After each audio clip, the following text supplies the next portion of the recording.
भारत समेत दुनिया के कई इलाकों में पेयजल का भयानक संकट पैदा हो गया है। राजधानी दिल्ली में पानी की किल्लत को लेकर 3 राज्यों में लड़ाई छिड़ी हुई है। भारत के ही महाराष्ट्र और तमिलनाडु में पीने के पानी की किल्लत हो गई है। अब इनके बीच दक्षिण अफ्रीका की राजधानी केपटाउन को दुनिया का पहला जल विहीन शहर घोषित कर दिया गया है। कुछ समय पहले संयुक्त राष्ट्र ने चेतावनी दी थी कि 2025 तक दुनिया के करीब 1.20 अरब लोगों को स्वच्छ पेयजल मिलने में कठिनाई मिलने लगेगी। कुछ वैसा ही होता दिख भी रहा है। अब यह संकट हमारे सामने भी है। तमिलनाडु, महाराष्ट्र और कर्नाटक के कुछ जिलों में पेयजल का हमेशा से ही संकट बना रहता है। तमिलनाडु के चेन्नई और दक्षिण पूर्व में स्थित रामनाथपुरम जिला भूजल स्रोतों की किल्लत के कारण हमेशा चर्चा में रहता है। पानी की किल्लत से जहां कई देश जूझ रहे हैं, तो भारत भी उन देशों में आ गया है जो समुद्र के पानी को पीने लायक बनाने में सफल है और लाखों लीटर पानी इसी तरह पीने के लिए तैयार कर रहा है। इसके लिए solar thermal osmosis water digitalisation system FO की स्थापना की गई है। इस तकनीक को आईआईटी मद्रास और इंपीरियल के जीडीएमजी ने संयुक्त रूप से तैयार किया है। आज की वीडियो में हम जानेंगे कि भारत के कुछ क्षेत्रों में पानी की किल्लत को कैसे दूर किया जा रहा है।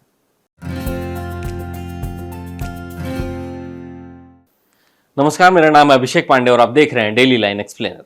भारत के वैज्ञानिकों ने समुद्र के खारे पानी को पीने योग्य बनाने के लिए स्वदेशी तकनीक विकसित कर ली है। इस तकनीक को भारत सरकार के विज्ञान और प्रौद्योगिकी विभाग ने सहायता दी है।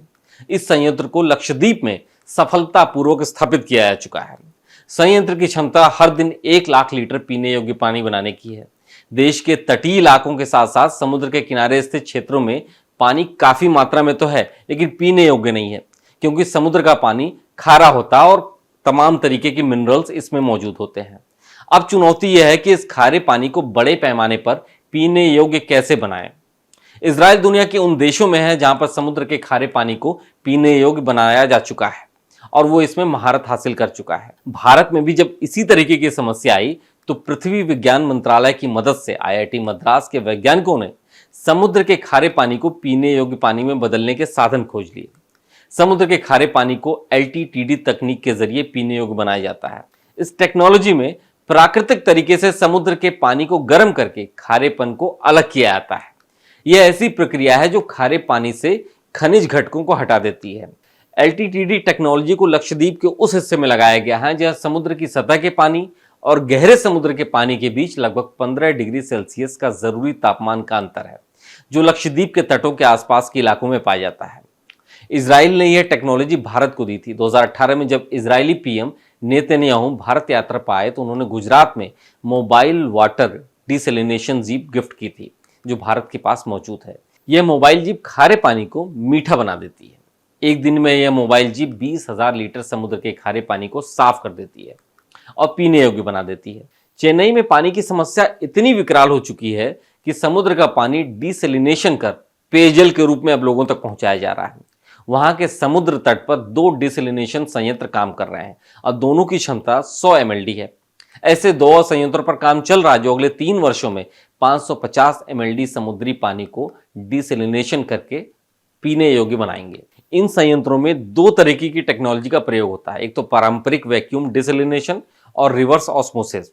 चेन्नई के दोनों संयंत्र आरओ टेक्नोलॉजी पर काम कर रहे हैं। पृथ्वी विज्ञान मंत्रालय के तहत देश में अलग अलग जगहों पर एलटीटीडी टेक्नोलॉजी की स्थापना की गई है। ये टेक्नोलॉजी पूरी तरीके से घरेलू और पर्यावरण के अनुकूल है। प्रत्येक एलटीटीडी संयंत्र की क्षमता प्रतिदिन 1 लाख लीटर समुद्री पानी को शुद्ध करके पीने योग्य बनाने की है। इस तकनीक के द्वारा खारे पानी से 1 लीटर मीठा पानी बनाने में 19 पैसे का खर्च आता है। दक्षिण America, Australia, Israel, Saudi Arabia, UAE जैसे देश अपने कुल पानी की मांग का बड़ा हिस्सा इसी समुद्री जल का डिसैलिनेशन करके पूरा करते हैं।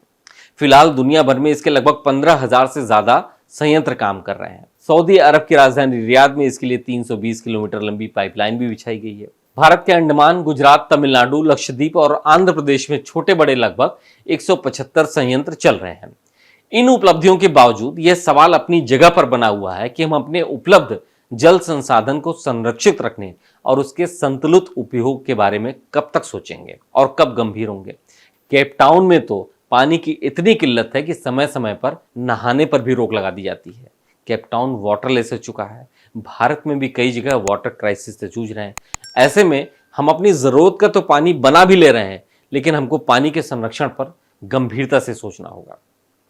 तो आज के इस डेली लाइन एक्सप्लेनर में सिर्फ इतना ही। ऐसे ही और जानकारी वाले वीडियोस पाने के लिए आप देखते रहिए डेली लाइन।